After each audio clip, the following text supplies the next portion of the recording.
بسم الله الرحمن الرحيم. السلام عليكم saaxiibayaal. waa saaxiibadiin shaqan shire.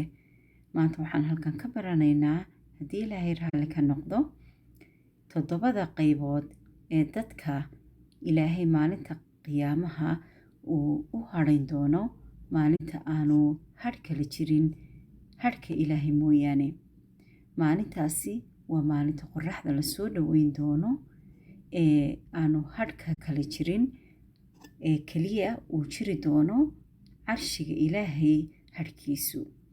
haddaba maalinta waxaa jiri doona 7 nooc oo dadka ah oo ilaahay uu u hadhayn doono oo iyagu ka nasan doona dhibaatada qiyaamaha.